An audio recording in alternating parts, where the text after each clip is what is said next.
एक पल के लिए सोचिए, आप किसी दिन काम से थके हुए घर लौट रहे हैं। रास्ते में कोई आपसे बिना वजह बदतमीजी से पेश आता है। शायद कोई सहकर्मी था जिसने सबके सामने आपको छोटा दिखाया। शायद कोई अजनबी था जिसने आपको ऐसे देखा जैसे आप कुछ भी नहीं हैं। या शायद वो कोई अपना था जिसके शब्द तीर की तरह चुभे और आप कुछ बोल नहीं पाए। उस वक्त आपके अंदर क्या हुआ? दिल तेज धड़का, हाथ हल्के से कांपे, दिमाग में हजारों जवाब आए, लेकिन होंठ सिले रहे। और बाद में अकेले में आपने सोचा, काश मैंने ये कहा होता, काश मैं उस वक्त इतना शांत रह पाता, काश मुझे पता होता कि ऐसे लोगों से कैसे निपटते हैं। ये किताब उसी काश का जवाब है। ये कोई साधारण किताब नहीं है, ये एक तजर्बा है, एक सफर है जो आपको उस इंसान से मिलाने के लिए लिखा गया है जो आप बन सकते हैं। वो इंसान जो बदतमीजी के सामने टूटता नहीं, जो अपमान सुनकर बिखरता नहीं, जो हर मुश्किल इंसान को शांति से, समझदारी से और आत्मविश्वास से हैंडल करता है। मैं आपसे वादा करता हूं, इस सफर के अंत तक आप वो नहीं रहेंगे जो आप अभी हैं। आपके अंदर एक ऐसी ताकत जागेगी जो कोई भी बदतमीज इंसान कभी छीन नहीं सकेगा। तो चलिए शुरू करते हैं। अध्याय 1, बदतमीजी को समझना। बदतमीजी, ये शब्द सुनते ही दिल में एक कसक उठती है। लेकिन सवाल यह है, बदतमीजी असल में होती क्या है? क्या यह सिर्फ गाली देना है? क्या यह सिर्फ चिल्लाना है? नहीं, बदतमीजी कई चेहरों में आती है। कभी वो तंज के रूप में आती है, कभी उपेक्षा के रूप में, कभी वो इतनी सटल होती है कि आप समझ भी नहीं पाते, लेकिन महसूस जरूर करते हैं। मनोविज्ञान कहता है कि बदतमीजी 3 तरह की होती है। पहली, एक्टिव रूडनेस। ये वो है जो आप देख सकते हैं। कोई आप पर चिल्लाता है, कोई आपको पब्लिक में नीचा दिखाता है, कोई आपकी बात बीच में काट देता है। दूसरी, पैसिव रूडनेस। ये वो है जो आप महसूस करते हैं लेकिन साबित नहीं कर पाते। कोई आपकी बात को इग्नोर करता है, कोई आपकी मेहनत को क्रेडिट नहीं देता, कोई आपसे ऐसे बात करता है जैसे आप एग्जिस्ट ही नहीं करते। तीसरी, डिस्गाइज्ड रूडनेस। ये सबसे खतरनाक है। ये वो है जो मीठे शब्दों में लपेट कर आती है। अरे आपकी प्रेजेंटेशन तो ठीक थी, बस थोड़ी और प्रैक्टिस चाहिए थी। ऊपर से तारीफ लगती है, लेकिन अंदर से ये आपको छोटा करने की कोशिश है। तीनों तरह की बदतमीजी एक ही काम करती है। आपकी एनर्जी ड्रेन करती है, आपके सेल्फ रिस्पेक्ट पर हमला करती है और आपको उस मोमेंट में असहाय महसूस कराती है। लेकिन असली सवाल ये नहीं है कि बदतमीजी क्या है। असली सवाल है, बदतमीज लोग बदतमीज क्यों होते हैं? जब कोई आपसे बदतमीजी करता है तो आपका पहला रिएक्शन क्या होता है? शायद गुस्सा, शायद दुख, शायद ये सवाल, मैंने क्या किया, मैंने कहां गलती की? लेकिन यहां एक बहुत जरूरी बात समझनी है। जब कोई इंसान बदतमीजी करता है तो 90% मामलों में वो आपके बारे में नहीं होता, वो उसके अपने अंदर की किसी टूटी हुई चीज के बारे में होता है। मनोविज्ञान में एक कॉन्सेप्ट है जिसे डिस्प्लेसमेंट कहते हैं। इसका मतलब है, एक इंसान अपना दर्द, अपना गुस्सा, अपनी फ्रस्ट्रेशन किसी और पर निकालता है। जो बॉस ऑफिस में चिल्लाता है, वो शायद घर पर किसी बात से परेशान है। जो अजनबी सड़क पर रूड है, वो शायद किसी तकलीफ से गुजर रहा है जिसकी आपको खबर नहीं। ये समझना आपको कमजोर नहीं बनाता, ये समझना आपको ताकतवर बनाता है।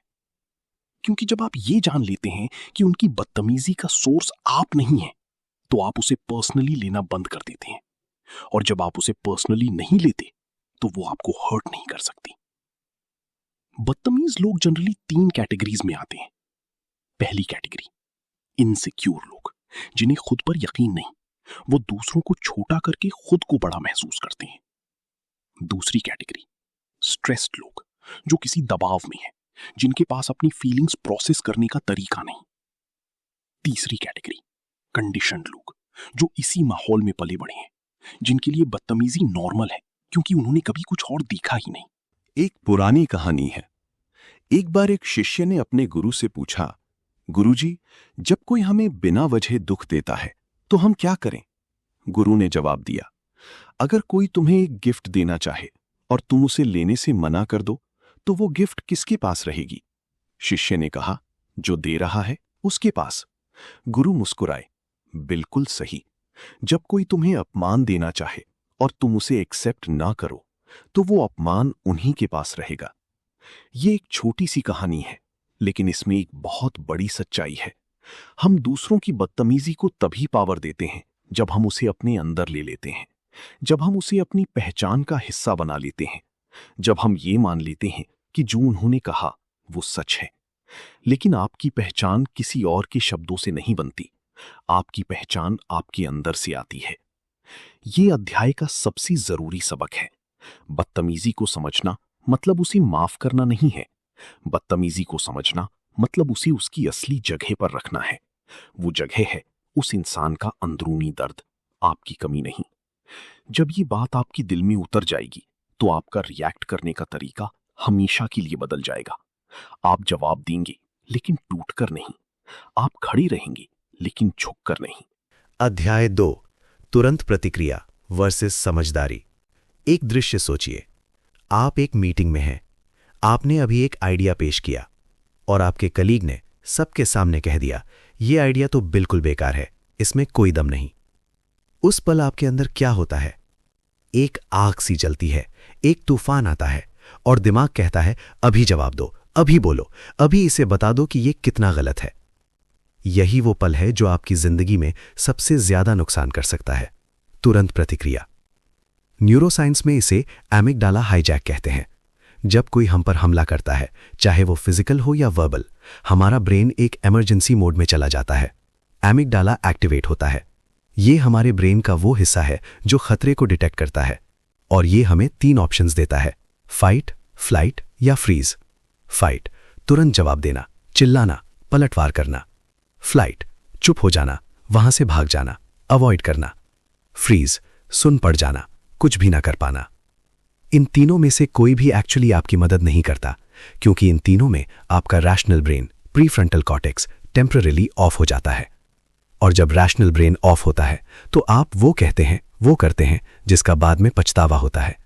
ऐसे शब्द निकलते हैं जो रिश्ते तोड़ते हैं, ऐसे डिसीजंस होते हैं जो करियर को नुकसान पहुंचाते हैं। तो फिर क्या करें? उत्तर एक छोटा सा शब्द है, पॉज। एक पॉज, एक छोटी सी रुकावट। 1 सेकंड, 2 सेकंड, 5 सेकंड। ये पॉज सिर्फ एक रुकना नहीं है, ये एक स्ट्रैटेजी है, ये एक वेपन है। जब आप पॉज लेते हैं, तो कई चीजें एक साथ होती हैं। पहली, आपका अमिगडाला शांत होना शुरू होता है। वो इमरजेंसी मोड धीरे धीरे ऑफ होने लगता है। दूसरी, आपका रैशनल ब्रेन वापस एक्टिवेट होता है। आप सोच सकते हैं, आप समझ सकते हैं, आप चुन सकते हैं। तीसरी, सामने वाला कंफ्यूज होता है। वो एक्सपेक्ट कर रहा था कि आप रिएक्ट करेंगे। आपका पॉज उसकी स्क्रिप्ट तोड़ देता है। चौथी, आप पावर में आ जाते हैं। जो इंसान पॉज ले सकता है, वो इंसान सिचुएशन को कंट्रोल कर रहा है। वो रिएक्ट नहीं कर रहा, वो रिस्पॉन्ड कर रहा है। रिएक्ट करना और रिस्पॉन्ड करना, ये दोनों बिल्कुल अलग हैं। रिएक्ट करना मतलब आप उनकी कठपुतली हैं। वो बोले, आप बोले, वो चिल्लाए, आप चिल्लाए, वो आपको जहां चाहा ले गए। रिस्पॉन्ड करना मतलब आप अपने खुद के कैप्टन हैं। आपने सोचा, आपने डिसाइड किया, आपने अपनी शर्तों पर जवाब दिया। दुनिया के सबसे शक्तिशाली लोग, great leaders, successful negotiators, wise elders, एक चीज सबसे पहले सीखते हैं, वो है जवाब देने से पहले रुकना। इब्राहिम लिंकन एक बहुत बड़ी प्रैक्टिस करते थे। जब उन्हें कोई बात गुस्सा दिलाती, तो वो एक लेटर लिखते। उस लेटर में सब कुछ लिख देते जो वो कहना चाहते थे, और फिर उसे कभी भेजते नहीं थे, क्योंकि लिखने के बाद गुस्सा निकल जाता था और रैशनल माइंड वापस आ जाता था। लेकिन पॉज लेना आसान नहीं है।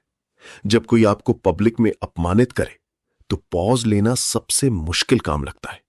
दिल कहता है, अभी जवाब दो, अभी साबित करो, अभी दिखाओ। तो कैसे करें ये पॉज?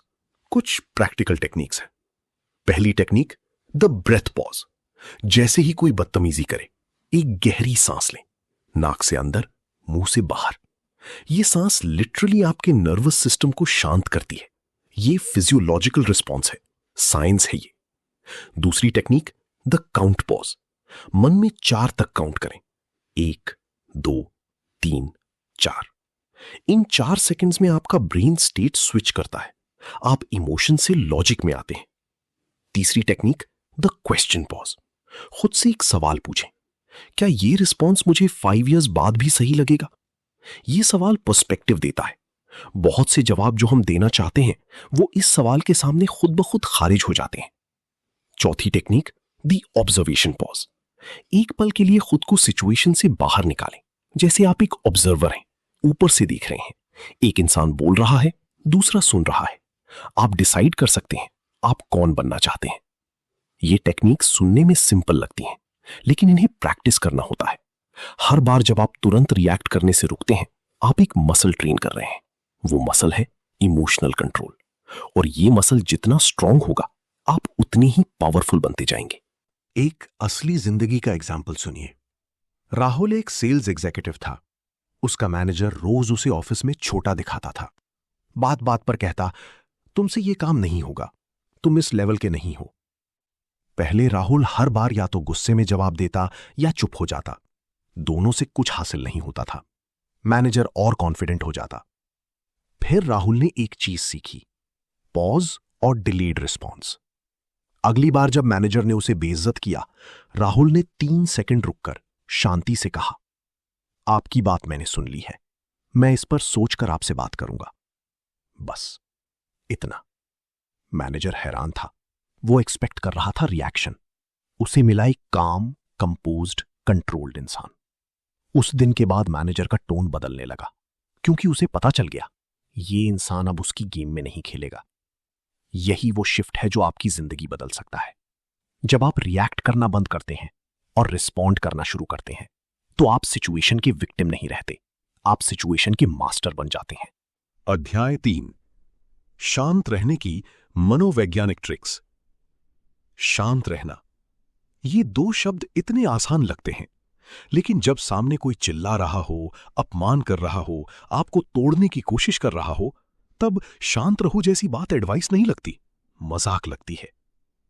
तो सवाल यह है, असल में प्रैक्टिकली शांत कैसे रहें? पहली बात समझिए, शांति एक फीलिंग नहीं है, शांति एक स्किल है। जैसे तैरना सीखना पड़ता है, गाड़ी चलाना सीखना पड़ता है, वैसे ही शांत रहना भी सीखना पड़ता है, और हर स्किल की तरह इसे प्रैक्टिस से डेवलप करते हैं। पहली साइकोलॉजिकल टेक्निक है कॉग्निटिव रीफ्रेमिंग। इसका मतलब है सिचुएशन को अलग नजरिए से देखना। जब कोई आपसे बदतमीजी करे, तो ऑटोमेटिकली हम ये सोचते हैं कि ये मुझे हर्ट करना चाहता है, और ये थॉट हमें डिफेंसिव और एंग्री बनाती है।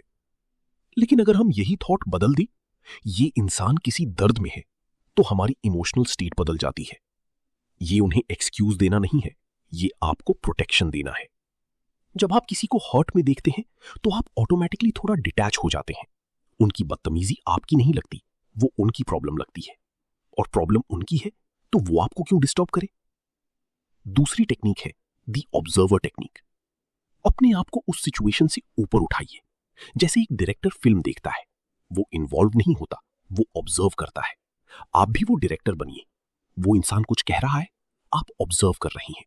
आप जज नहीं कर रही, आप एनालाइज कर रही हैं। तीसरी टेक्निक है body first mind second.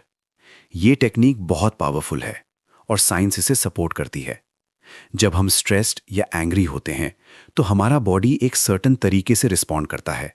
Shoulders tight हो जाते हैं, जॉ क्लेंच होता है, चेस्ट टाइट लगती है, ब्रीदिंग फास्ट और शैलो हो जाती है। और यहाँ एक अमेजिंग चीज़ है, ये कनेक्शन दोनों डायरेक्शंस में काम करता है। जैसे स्ट्रेस बॉडी को अफेक्ट करता है, वैसे ही बॉडी को चेंज करने से माइंड चेंज होता है। तो कैसे यूज़ करें इसे? जब कोई आपसे बदतमीजी करे, कॉन्शियसली अपना बॉडी रिलैक्स करें।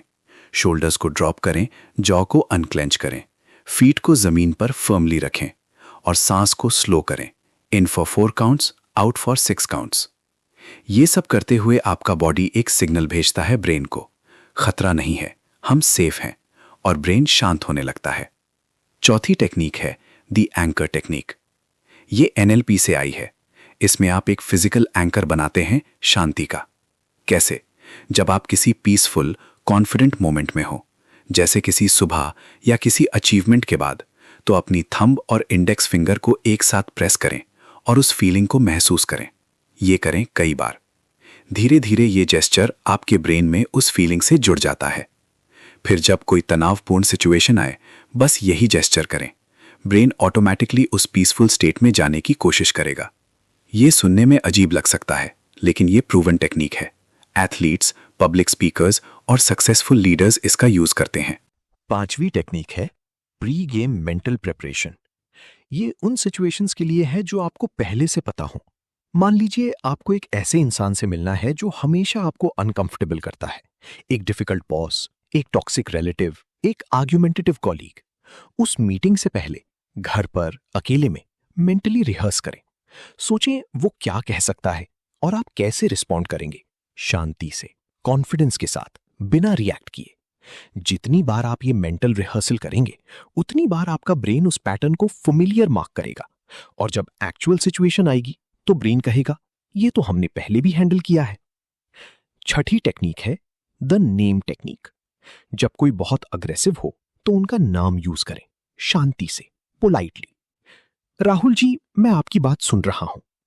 यह सुनने में सिंपल है, लेकिन साइकोलॉजिकली बहुत पावरफुल है। नाम सुनकर इंसान का ब्रेन ऑटोमेटिकली एक पल के लिए पॉज करता है। वो थोड़ा सॉफ्टन होता है, क्योंकि नाम पर्सनल होता है, नाम आइडेंटिटी होता है। और जब आप उनका नाम शांति से लेते हैं, तो आप इनडायरेक्टली एक मैसेज दे रहे हैं, मैं आपको एक इंसान की तरह ट्रीट कर रहा हूं, आप ऐसा क्यों नहीं कर रहे। ये एक मिरर है जो आप उनके सामने रख रहे हैं। 5वीं टेक्निक है प्री गेम मेंटल प्रिपरेशन। ये उन सिचुएशंस के लिए है जो आपको पहले से पता हो। मान लीजिए आपको एक ऐसे इंसान से मिलना है जो हमेशा आपको अनकंफर्टेबल करता है। एक डिफिकल्ट बॉस, एक टॉक्सिक रिलेटिव, एक आर्ग्यूमेंटेटिव कॉलीग। उस मीटिंग से पहले घर पर अकेले में मेंटली रिहर्स करें। सोचें वो क्या कह सकता है और आप कैसे रिस्पॉन्ड करेंगे। शांति से, कॉन्फिडेंस के साथ, बिना रिएक्ट किए। जितनी बार आप ये मेंटल रिहर्सल करेंगे, उतनी बार आपका ब्रेन उस पैटर्न को फेमिलियर मार्क करेगा, और जब एक्चुअल सिचुएशन आएगी तो ब्रेन कहेगा ये तो हमने पहले भी हैंडल किया है। 6ठी टेक्निक है द नेम टेक्निक। जब कोई बहुत अग्रेसिव हो तो उनका नाम यूज करें, शांति से, पोलाइटली। राहुल जी, मैं आपकी बात सुन रहा हूं। यह सुनने में सिंपल है, लेकिन साइकोलॉजिकली बहुत पावरफुल है। नाम सुनकर इंसान का ब्रेन ऑटोमेटिकली एक पल के लिए पॉज करता है। वो थोड़ा सॉफ्टन होता है, क्योंकि नाम पर्सनल होता है, नाम आइडेंटिटी होता है। और जब आप उनका नाम शांति से लेते हैं, तो आप इनडायरेक्टली एक मैसेज दे रहे हैं, मैं आपको एक इंसान की तरह ट्रीट कर रहा हूं, आप ऐसा क्यों नहीं कर रहे। ये एक मिरर है जो आप उनके सामने रख रहे हैं। अध्याय 4, शब्दों से जीतना। शब्द ये दुनिया के सबसे पावरफुल वेपन्स हैं। एक शब्द किसी को जिंदगी दे सकता है, एक शब्द किसी को तोड़ सकता है, एक शब्द किसी रिश्ते को बचा सकता है, एक शब्द किसी रिश्ते को खत्म कर सकता है। और जब बात बदतमीज लोगों से निपटने की आती है, तो सही शब्दों का चुनाव एक आर्ट है, एक साइंस है, एक सुपर पावर है। लेकिन पहले एक जरूरी बात, शब्दों से जीतने का मतलब यह नहीं कि आप उन्हें डिफीट करें, उन्हें ह्यूमिलिएट करें, उन्हें उनकी ही भाषा में जवाब दें। शब्दों से जीतने का मतलब है आप सिचुएशन को कंट्रोल करें, आप अपना सेल्फ रिस्पेक्ट बनाए रखें, और आप एक ऐसा जवाब दें जो आपको पावरफुल दिखाई, ना कि डिफेंसिव। क्योंकि जब आप उनकी लेवल पर आकर लड़ते हैं, तो आप ऑलरेडी हार चुके हैं। असली जीत यह है कि आप उनके बाद भी शांत रहें, उनके बाद भी डिग्निफाइड रहें, उनके बाद भी आप खुद जैसे रहें। तो कौन से शब्द यूज करें? पहला फ्रेज, मैंने आपकी बात सुन ली। यह सुनने में बहुत सिंपल है, लेकिन इसमें कई लेयर्स हैं। यह एक्नॉलेज करता है कि आपने उन्हें सुना, लेकिन यह अग्री नहीं करता। यह डिफेंसिव नहीं है, यह अग्रेसिव भी नहीं है। यह एक न्यूट्रल पावरफुल स्टेटमेंट है जो सिचुएशन को आपके कंट्रोल में लाती है। दूसरा फ्रेज, मैं आपसे इस बारे में जरूर बात करूंगा, लेकिन थोड़ी देर बाद। यह डिले स्ट्रैटेजी है, यह टाइम खरीदता है, और टाइम में काम आता है, क्लैरिटी आती है। तीसरा फ्रेज, आप जो कह रहे हैं वो मैं समझना चाहता हूं, क्या आप थोड़ा और एक्सप्लेन कर सकते हैं? ये फ्रेज एक मास्टर स्ट्रोक है। जब कोई अग्रेसिव होता है तो वो एक्सपेक्ट करता है कि आप या तो बैक डाउन करेंगे या फाइट करेंगे। ये फ्रेज दोनों नहीं करता। ये उन्हें और बोलने पर मजबूर करता है, और जितना वो बोलते हैं उतना ही उनका अग्रेशन खुद ब खुद कम होता है। इसके अलावा इस फ्रेज से एक सिग्नल जाता है, मैं इतना सिक्योर हूं कि मैं आपको और सुनने को तैयार हूं। ये कॉन्फिडेंस का सबसे बड़ा साइन है। चौथा फ्रेज, मैं इस तरह की बातचीत में कंफर्टेबल नहीं हूं। ये बाउंड्री सेटिंग है। ये क्लियर, डायरेक्ट और रिस्पेक्टफुल है। ये कोई आर्ग्यूमेंट नहीं करता, ये सिंपली एक लाइन खींचता है। और बाउंड्री खींचना कमजोरी नहीं है, बाउंड्री खींचना सेल्फ अवेयरनेस है। ये मैसेज है, मैं जानता हूं मैं क्या डिजर्व करता हूं और ये उसमें नहीं आता। पांचवा फ्रेज, जो शायद सबसे पावरफुल है, कभी कभी साइलेंस। हां, साइलेंस भी एक फ्रेज है। जब कोई बहुत अग्रेसिव हो और आप जानती हो कि कोई भी जवाब सिचुएशन को और बड़ा करेगा, तो साइलेंस एक वेपन है। लेकिन ये ऑर्डिनरी साइलेंस नहीं, ये कॉन्फिडेंट साइलेंस है। आई कांटेक्ट के साथ, काम पोस्चर के साथ, एक स्लाइट नॉड के साथ। ये साइलेंस कहती है, मैंने सुना, लेकिन आपकी बात मुझे अफेक्ट नहीं कर रही। मैं यहां हूं, मैं शेकन नहीं हूं। असर्टिव कम्युनिकेशन, ये वो स्किल है जो बदतमीजी के सामने आपको सबसे पावरफुल बनाती है। असर्टिव होने का मतलब अग्रेसिव होना नहीं है। असर्टिव होने का मतलब पैसिव होना भी नहीं है। अग्रेसिव होना मतलब मेरी बात सुनो वरना। पैसिव होना मतलब ठीक है जो आप कहें। असर्टिव होना मतलब मेरी एक बात है और मैं उसे रिस्पेक्टफुली लेकिन क्लियरली कहूंगा। असर्टिव कम्युनिकेशन के 3 एलिमेंट्स होते हैं। पहला, आई स्टेटमेंट्स। आपसे शुरू होने वाले सेंटेंसेस डिफेंसिव कॉन्वर्सेशंस को इनवाइट करते हैं। आपने ये क्यों कहा, ये डिफेंसिव है, लेकिन मुझे इस तरह की बात अनकंफर्टेबल करती है। ये असर्टिव है, ये आपकी फीलिंग है, इसे कोई चैलेंज नहीं कर सकता। दूसरा, क्लियर डायरेक्ट लैंग्वेज। कोई बीटिंग अराउंड द बुश नहीं, कोई हिंट्स नहीं। जो कहना है साफ कहना है, लेकिन रिस्पेक्टफुली। तीसरा, कंसिस्टेंट बॉडी लैंग्वेज। शब्द कितने भी स्ट्रांग हो, अगर आपकी बॉडी लैंग्वेज वीक है तो कोई नहीं सुनेगा। शोल्डर स्ट्रेट, आईज में कांटेक्ट, आवाज स्टेबल, ये तीनों मिलकर आपके शब्दों को वेट देते हैं। एक बार प्रैक्टिस करें। सोचिए, किसी ने आपसे कहा, तुम्हारा ये काम तो बिल्कुल ठीक नहीं था। अग्रेसिव जवाब, तो आप ही करके दिखाओ। पैसिव जवाब, हां शायद आप सही हैं। असर्टिव जवाब, मैं इस पर फीडबैक लेना चाहूंगा, लेकिन मैं चाहूंगा कि यह कॉन्वर्सेशन इस तरह हो जो प्रोडक्टिव हो दोनों के लिए। यह जवाब पावरफुल है, यह डिग्निफाइड है, यह आपको विनर बनाता है। अध्याय 5, डोमिनेंट लोगों से कैसे निपटें। कुछ लोग होते हैं जो हर सिचुएशन में डोमिनेट करने की कोशिश करते हैं। वो कॉन्वर्सेशन को कंट्रोल करते हैं, वो डिसीजंस यूनिलैटरली लेते हैं, वो दूसरों की बात नहीं सुनते या सुनते हैं तो सिर्फ अपनी बात का सपोर्ट ढूंढने के लिए। वो अपनी प्रेजेंस से ही एक प्रेशर क्रिएट करते हैं। ऐसे लोगों से निपटना ये एक अलग ही चैलेंज है, क्योंकि यहां बात सिर्फ एक इंसिडेंट की नहीं होती, ये एक पैटर्न है, एक डायनामिक है। पहले समझते हैं डोमिनेंट लोग डोमिनेंट क्यों होते हैं। डोमिनेंस जनरली 2 चीजों से आती है। पहली, पावर की जरूरत। कुछ लोगों को कंट्रोल करने में सिक्योरिटी मिलती है। उनके लाइफ में कोई एरिया है जहां वो हेल्पलेस हैं और वो उस हेल्पलेसनेस को दूसरों पर डोमिनेट करके कॉम्पनसेट करते हैं। दूसरी, लर्न्ड बिहेवियर। उन्होंने सीखा है कि जो अग्रेसिव होता है वो जीतता है। ये उनका एक्सपीरियंस रहा है और वो इसी पैटर्न को रिपीट करते हैं। ये जानकर आपको एम्पैथी नहीं आनी चाहिए, आपको स्ट्रैटेजी मिलनी चाहिए। क्योंकि जब आप समझते हैं कि कोई क्यों डोमिनेंट है तो आप उनके ट्रिगर्स को समझ सकते हैं, और जब आप ट्रिगर्स समझते हैं तो आप उन्हें कंट्रोल कर सकते हैं। डोमिनेंट लोगों से निपटने का पहला रूल, कभी डायरेक्टली कन्फ्रंट मत करो। ये काउंटर इंट्यूटिव लगता है, लेकिन सच है। जब आप किसी डोमिनेंट इंसान को डायरेक्टली चैलेंज करते हैं तो वो और अग्रेसिव हो जाता है, क्योंकि ये उनकी पावर को थ्रेटन करता है। तो फिर क्या करें? इसका जवाब है इनडायरेक्ट पावर। इनडायरेक्ट पावर का मतलब है आप उन्हें फेस नहीं करते, आप उनके अराउंड जाते हैं। कैसे? पहली टेक्निक, अग्रीमेंट विद रीडायरेक्शन। इसमें आप उनकी बात से पार्शियली अग्री करते हैं और फिर कॉन्वर्जेशन को उस डायरेक्शन में ले जाते हैं जो आप चाहते हैं। उदाहरण, वो कहते हैं ये प्रोजेक्ट इस तरह होना चाहिए, बाकी सब गलत है। आप कहते हैं आप सही हैं कि इस प्रोजेक्ट में डायरेक्शन बहुत इंपॉर्टेंट है। मैंने एक एंगल सोचा है जो शायद और इफेक्टिव हो, क्या मैं शेयर कर सकता हूं? आपने उनके डोमिनेंस को फाइट नहीं किया, आपने उसे रीडायरेक्ट किया और अब कॉन्वर्जेशन आपके एंगल पर है। दूसरी technique, the strategic question. Dominant लोग मोनोलॉग करते हैं, वो एक तरफा बोलते हैं। अगर आप उन्हें एक वेल प्लेस्ड क्वेश्चन दें तो उन्हें रुकना पड़ता है, सोचना पड़ता है। आपके एक्सपीरियंस में ये अप्रोच किस सिचुएशन में सबसे इफेक्टिव रही है?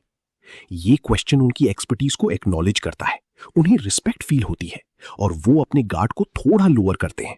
उस गैप में आप अपनी पोजीशन बिल्ड करते हैं। तीसरी टेक्निक, सेटिंग सटल बाउंड्रीज। मैं इस पर आपसे अग्री नहीं कर पाऊंगा, लेकिन मैं ये जरूर कोशिश करूंगा कि हम एक मिडिल ग्राउंड ढूंढें। ये सेंटेंस बाउंड्री सेट करता है, लेकिन कोलैबोरेशन का डोर बंद नहीं करता। ये स्ट्रेंथ और फ्लेक्सिबिलिटी का कॉम्बिनेशन है। एक और सिचुएशन जो बहुत कॉमन है वो है वर्क प्लेस में डोमिनेंट बॉस। एक बॉस जो हर मीटिंग में आपकी बात काटता है, जो आपके आइडियाज को बिना सुने रिजेक्ट करता है, जो आपको पब्लिकली क्रिटिसाइज करता है। ये सिचुएशन सेंसिटिव है क्योंकि यहां पावर इंबैलेंस है। आप ओपनली फाइट नहीं कर सकते, इसके प्रोफेशनल कॉन्सिक्वेंसेस हो सकते हैं। तो क्या करें? पहला, डॉक्यूमेंट एवरीथिंग। जब भी कोई अनफेयर बात हो उसे लिख कर रखें, डेट, टाइम, कॉन्टेक्स्ट। ये आपकी प्रोटेक्शन है। दूसरा, प्राइवेट कॉन्वर्सेशंस। पब्लिक कॉन्फ्रंटेशन हमेशा प्रोडक्टिव नहीं होती। प्राइवेट में वन ऑन वन बात करना बेहतर हो सकता है। सर, मैं आपसे कुछ डिस्कस करना चाहता था, क्या आपके पास थोड़ा टाइम है? तीसरा, बिल्ड अलायंसेस। अकेले लड़ना मुश्किल है, ऑफिस में अच्छे रिलेशनशिप्स बिल्ड करें ताकि जब जरूरत हो आपके पास सपोर्ट हो। चौथा, नो योर वैल्यू। ये सबसे इंपॉर्टेंट है। अगर सिचुएशन जेन्युइनली टॉक्सिक है और इंप्रूव नहीं हो रही तो एग्जिट एक ऑप्शन है, और एग्जिट कोई हार नहीं है। एग्जिट एक स्ट्रेटेजिक डिसीजन है, क्योंकि कोई भी जॉब, कोई भी रिलेशनशिप आपकी मेंटल हेल्थ से, आपके सेल्फ रिस्पेक्ट से ज्यादा वैल्यूएबल नहीं है। अध्याय 6, इमोशनल इम्यूनिटी बनाना। इमोशनल इम्यूनिटी, ये दो शब्द सुनकर कुछ लोग सोचते हैं क्या इसका मतलब है कि हम फीलिंग्स बंद कर दें, रोबोट बन जाए? नहीं, बिल्कुल नहीं। इमोशनल इम्यूनिटी का मतलब है आप फील करते हैं, लेकिन आप अपनी फीलिंग्स से कंट्रोल नहीं होते। आप हर्ट होते हैं, लेकिन आप टूटते नहीं। आप एंग्री होते हैं, लेकिन आप रिग्रेट करने वाले डिसीजंस नहीं लेते। सोचिए एक ऐसे पेड़ की तरह जो तूफान में झुकता है लेकिन टूटता नहीं। यही है इमोशनल इम्यूनिटी। इसे कैसे डेवलप करें? पहला स्टेप है इमोशनल लिटरेसी। आपको अपनी इमोशंस को नेम करना आना चाहिए। ये साउंडिंग वेरी सिंपल लगता है, लेकिन रिसर्च कहती है कि जब हम अपनी इमोशन को एग्जैक्टली नेम कर पाते हैं तो वो कम इंटेंस हो जाती है। मुझे गुस्सा है, ये वेग है। मुझे इस बात पर इसलिए गुस्सा है क्योंकि मुझे लगा मुझे पब्लिकली डिसरिस्पेक्ट किया गया और मेरी मेहनत को इग्नोर किया गया। ये स्पेसिफिक है। स्पेसिफिक इमोशन को ब्रेन बेटर प्रोसेस करता है। दूसरा स्टेप, इमोशनल वैलिडेशन। खुद से कहें, ये ठीक है कि मुझे बुरा लग रहा है। ये एक नॉर्मल ह्यूमन रिस्पॉन्स है। बहुत लोग खुद को जज करते हैं अपनी फीलिंग्स के लिए। मुझे इतना बॉदर क्यों हो रहा है? मैं इतना सेंसिटिव क्यों हूं? ये सेल्फ जजमेंट इमोशंस को सप्रेस करती है। सप्रेस की हुई इमोशंस बाद में और ज्यादा एक्सप्लोसिव तरीके से निकलती हैं। तीसरा स्टेप है बिल्डिंग अ स्ट्रॉन्ग आइडेंटिटी। ये इमोशनल इम्यूनिटी की सबसे गहरी फाउंडेशन है। अगर आपकी आइडेंटिटी स्ट्रॉन्ग है, यानी आप जानते हैं आप कौन हैं, आपकी वैल्यूज क्या हैं, आप क्या बिलीव करते हैं, तो बाहरी बातें आपको उतना अफेक्ट नहीं करती। जब कोई आपको कहता है तुम कुछ नहीं हो और आप जानते हैं आप क्या हो, तो उस सेंटेंस में कोई पावर नहीं रहती। बट जब आप खुद के बारे में अनश्योर हो तो किसी की भी बात अंदर तक घाव कर जाती है। तो अपनी आइडेंटिटी को स्ट्रॉन्ग कीजिए, अपनी वैल्यूज को लिखिए, अपनी स्ट्रेंथ्स को एक्नॉलेज कीजिए, अपनी जर्नी को सेलिब्रेट कीजिए। ये नार्सिसिज्म नहीं है, ये सेल्फ अवेयरनेस है, ये आर्मर है, चौथा स्टेप, सोशल सपोर्ट। कोई भी अकेले इस सब को हैंडल नहीं कर सकता। आपके जीवन में कुछ ऐसे लोग होने चाहिए जो आपको रियली समझते हो, जिनसे आप खुलकर बात कर सकें, जो आपको रिमाइंड करा सकें आप वैल्यूबल हैं। ये लोग आपकी रिचार्ज स्टेशन है। जब दुनिया आपकी एनर्जी ड्रेन करे, ये लोग उसे वापस फिल करते हैं।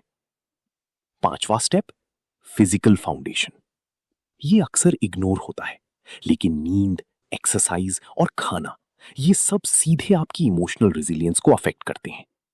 जब आप थकी हों, भूखी हों, तो छोटी छोटी बातें भी बड़ी लगती हैं। जब आप वेल रेस्टेड हों, तो बड़ी बातें भी मैनेजेबल लगती हैं। छठा स्टेप, लेटिंग गो प्रैक्टिस। ये शायद सबसे मुश्किल है और शायद सबसे जरूरी भी। किसी की बदतमीजी को अपने साथ घर मत ले जाइए। ऑफिस में जो हुआ वो ऑफिस में छोड़िए। किसी ने जो कहा उसे उस मोमेंट में छोड़िए। ये आसान नहीं है, लेकिन ये पॉसिबल है प्रैक्टिस से। एक टेक्निक है जिसे मेंटल क्लोजर कहते हैं। जब कोई इंसिडेंट हैपन हो, उसके बाद अकेले में उस सिचुएशन को मेंटली रिव्यू करें। सोचें, मैंने क्या सही किया, क्या बेहतर कर सकता था, और फिर डेलिबरेटली उस चैप्टर को क्लोज करें। मन में कहें, ये हो गया, मैंने इससे सीखा, अब मैं आगे बढ़ता हूं। ये रिचुअल छूटी लगती है, लेकिन ये आपके ब्रेन को परमिशन देती है मूव ऑन करने की। क्योंकि अगर आप हर रात उन्हीं बातों को रिप्ले करते रहे, तो आप उनके साथ ही जीते रहेंगे। जो हुआ वो आपको फ्री नहीं कर सकता जब तक आप खुद उसे छोड़ नहीं देते। इमोशनल इम्यूनिटी बनाना एक लॉन्ग टर्म इन्वेस्टमेंट है। ये एक दिन में नहीं बनती, लेकिन हर बार जब आप एक डिफिकल्ट सिचुएशन को शांति से हैंडल करते हैं, आप उस इम्यूनिटी को एक लेयर और स्ट्रांग करते हैं। अध्याय 7, real life scenarios and practice. अब तक हमने बहुत कुछ समझा, थ्योरी समझी, साइकोलॉजी समझी, टेक्निक सीखी। अब वक्त है प्रैक्टिस का, रियल लाइफ सिनेरियोज का, क्योंकि ज्ञान तब तक इनकम्प्लीट है जब तक वो एक्शन में न बदले। Scenario 1, the dismissive colleague. आप एक टीम मीटिंग में हैं, आप एक आइडिया शेयर करते हैं और आपका कॉलीग कहता है, ये तो पहले से ट्राई हो चुका है, ये काम नहीं करेगा। यहां क्या होता है नॉर्मली? आप या तो चुप हो जाते हैं या डिफेंसिव हो जाते हैं। लेकिन एक नए तरीके से सोचिए, पॉज लीजिए, एक सांस लीजिए और कहिए, ये इंटरेस्टिंग पॉइंट है, क्या आप बता सकते हैं कि पहले ये किस कॉन्टेक्स्ट में ट्राई हुआ था? मैं देखना चाहूंगा कि हमारा सिचुएशन उससे कितना डिफरेंट है। ये रिस्पॉन्स पावरफुल है। आपने उनकी बात को एक्नॉलेज किया, आपने अपनी बात को डिफेंड भी किया, लेकिन क्वेश्चन के जरिए। आपने कॉन्वर्सेशन को ओपन रखा, और सबसे इंपॉर्टेंट, आप काम रहे, आप प्रोफेशनल रहे, आप विनर बने। Scenario 2, the aggressive driver. आप सड़क पर हैं, एक ड्राइवर आपको अननेसेसरीली हॉर्न बजाता है, गाड़ी की विंडो से कुछ कह देता है। यहां सबसे स्मार्ट रिस्पॉन्स क्या है? Ignore completely. ये वीकनेस नहीं है, ये विजडम है। एक रैंडम स्ट्रेंजर की एनर्जी में आप अपनी एनर्जी इन्वेस्ट क्यों करेंगे? वो आपकी लाइफ में सिग्निफिकेंट है? नहीं, तो उसे वो पावर क्यों दे? Scenario 3, the critical parent. ये सबसे इमोशनली चार्ज्ड सिनेरियो है। आप कुछ अचीव करते हैं और आपके पेरेंट कहते हैं, बस यही, और लोग तो इससे कहीं ज्यादा कर लेते हैं। यहां हर्ट होना नॉर्मल है, ये क्लोज रिलेशनशिप है, इनकी बात मैटर करती है। लेकिन समझिए, बहुत बार पेरेंट्स की क्रिटिसिज्म उनकी एंजाइटी से आती है। वो आपके लिए वरी करते हैं और वो वरी क्रिटिसिज्म की भाषा में निकलती है। इस सिचुएशन में रिस्पॉन्स ये हो सकता है, मुझे पता है आप मेरे लिए सबसे बेस्ट चाहते हैं, मैं भी यही चाहता हूं, लेकिन मुझे आपकी एनकरेजमेंट भी उतनी ही जरूरी है जितनी गाइडेंस। ये ऑनेस्ट है, ये वल्नरेबल है और ये प्रोडक्टिव है। Scenario 4, the condescending boss. Meeting में बॉस ने आपकी रिपोर्ट के बारे में कहा, ये तो एक फ्रेशर जैसा काम है। ये पब्लिक ह्यूमिलिएशन है। इस मोमेंट में आपका दिल कहेगा कुछ बोलो, और आप बोलेंगे, लेकिन बाद में, वन ऑन वन में, उस प्राइवेट कॉन्वर्सेशन में, सर आज की मीटिंग में जो कमेंट आया उसके बारे में मैं बात करना चाहता था। मुझे समझना है कि मेरी रिपोर्ट में स्पेसिफिकली क्या इंप्रूव होना चाहिए ताकि मैं आपकी एक्सपेक्टेशंस को प्रॉपर्ली मीट कर सकूं। ये मैच्योर है, ये प्रोफेशनल है, और ये बॉल उनके कोर्ट में डालता है। Scenario 5, the jealous friend. एक दोस्त है जो हर बार आपकी सक्सेस पर कुछ न कुछ ऐसा कहता है जो आपकी खुशी कम कर दे। हाँ, अचीव तो किया, लेकिन ये तो लक था। ये इंसिडियस है, ये सटल है और ये धीरे धीरे आपको अंदर से हॉलो करता है। पहले पहचानिए, ये जेलसी है और जेलसी जनरली उनकी इनसिक्योरिटी से आती है।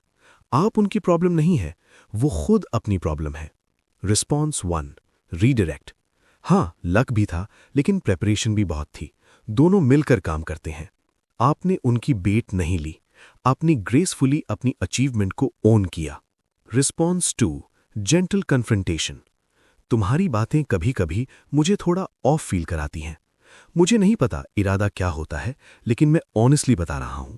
ये फ्रेंडशिप को एक चांस देना है बेटर होने का। Response 3, distance. अगर पैटर्न बदलता नहीं तो डिस्टेंस जरूरी है। अपनी सक्सेस को किसी के टॉक्सिक एनर्जी के साथ शेयर करना जरूरी नहीं। आपकी सर्कल आपकी एनर्जी को शेप करती है। Choose carefully. Scenario 6, the stranger who insults. आप किसी पब्लिक प्लेस में हैं। कोई अजनबी आपको देखकर कुछ कमेंट कर देता है, आपकी अपीयरेंस के बारे में, आपकी ड्रेस के बारे में, कुछ भी। पहला इंस्टिंक्ट जवाब देना। लेकिन सोचिए, ये इंसान आपकी लाइफ में कौन है? इसका आपकी जर्नी से क्या लेना देना? बहुत से केसेस में बेस्ट रिस्पॉन्स है कंफर्टेबल साइलेंस, उन्हें लुक करना और आगे बढ़ जाना। ये इग्नोर नहीं है, ये सिलेक्टिव एंगेजमेंट है। आप ये चूज कर रहे हैं कि ये सिचुएशन आपकी एनर्जी का हिस्सा बनने योग्य नहीं है। लेकिन अगर आप रिस्पॉन्ड करना चाहते हैं तो एक पावरफुली काम रिस्पॉन्स ये है, आपकी बात सुन ली, अच्छा दिन हो। ये कंफ्यूज करता है, ये डिसआर्म्स करता है और ये आपको डिग्निटी के साथ वहां से निकाल लेता है। Scenario 7, the online troll. Digital age में एक नई चैलेंज है, ऑनलाइन बदतमीजी। यहां रूल सिंपल है। जो लोग अनोनिमिटी की आड़ में अग्रेसिव होते हैं वो रियल लाइफ में जनरली उतने ब्रेव नहीं होते। उनकी बात को उतनी वेट मत दो जितनी आप किसी रियल पर्सन की बात को देते। ब्लॉक करना एक ऑप्शन है, रिपोर्ट करना एक ऑप्शन है, रिस्पॉन्ड ना करना भी एक पावरफुल ऑप्शन है। आपकी मेंटल पीस किसी भी ऑनलाइन आर्ग्यूमेंट से ज्यादा वैल्यूएबल है। अब हम इस सफर के अंतिम पड़ाव पर आ गए हैं, लेकिन यहां रुककर एक बड़ा सवाल पूछना जरूरी है।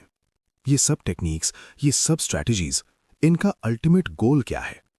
क्या ये गोल है बदतमीज लोगों को हराना, उन्हें नीचा दिखाना, उन पर रिवेंज लेना? नहीं, इन सब का अल्टीमेट गोल है आपकी फ्रीडम। वो फ्रीडम जिसमें कोई भी इंसान आपकी शांति नहीं छीन सकता, कोई भी शब्द आपको तोड़ नहीं सकता, कोई भी सिचुएशन आपको आपसे दूर नहीं कर सकती। एपिक्टेटस, एक ग्रीक फिलोसोफर जो खुद एक स्लेव था, उन्होंने कहा था, लोग चीजों से नहीं, चीजों के बारे में अपने विचारों से डिस्टर्ब होते हैं। ये बात फिर से पढ़िए। आप किसी की बदतमीजी से नहीं टूटते, आप उस बदतमीजी के बारे में अपने विचारों से टूटते हैं। अगर आप अपने विचारों को कंट्रोल कर सकते हैं तो आप कुछ भी फेस कर सकते हैं। और यही वो ट्रांसफॉर्मेशन है जो इस पूरे सफर का केंद्र है। आप एक बदले हुए इंसान के रूप में यहां खड़े हैं, वो इंसान जो समझता है, जो पॉज करता है, जो शब्दों का सही यूज करता है, जो अपनी इमोशनल इम्यूनिटी बिल्ड कर रहा है, जो सिचुएशंस को हैंडल करता है, नहीं सिचुएशंस से सर्वाइव नहीं, सिचुएशंस को लीड करता है। ये सफर यहां खत्म नहीं होता, ये सफर यहां से शुरू होता है। क्योंकि ज्ञान तब तक ज्ञान है जब तक वो आपके पास बंद है। जब वो आपके एक्शंस में, आपकी वर्ड्स में, आपकी प्रेजेंस में उतरता है, तब वो विजडम बन जाता है। तो एक वादा करिए खुद से, अगली बार जब कोई आपसे बदतमीजी करे, आप पॉज लेंगे, आप एक सांस लेंगे, आप उस सिचुएशन को ऑब्जर्व करेंगे, रिएक्ट नहीं करेंगे। अगली बार जब कोई आपको हर्ट करने की कोशिश करे, आप याद रखेंगे कि उनकी बदतमीजी उनकी कहानी है, आपकी नहीं। अगली बार जब कोई आपको छोटा दिखाने की कोशिश करे, आप जानते होंगे कि आपकी पहचान किसी और के शब्दों से नहीं बनती, वो आपके अंदर से आती है। आप शांत रहेंगे, इसलिए नहीं कि आप कमजोर हैं, बल्कि इसलिए कि आप इतने मजबूत हैं कि आपको रिएक्ट करने की जरूरत नहीं। आप कॉन्फिडेंट रहेंगे, इसलिए नहीं कि जिंदगी आसान है, बल्कि इसलिए कि आप जान चुके हैं जिंदगी में जो भी आए आप उसे हैंडल कर सकते हैं और आप अनशेकेबल रहेंगे। इसलिए नहीं कि कोई आपको हर्ट नहीं कर सकता, बल्कि इसलिए कि आपने डिसाइड कर लिया है कोई भी आपकी इनर पीस का मालिक नहीं बन सकता। आप वो इंसान बन चुके हैं, शांत, आत्मविश्वासी, अटल। यही आपकी असली ताकत है और ये ताकत हमेशा के लिए आपके पास है।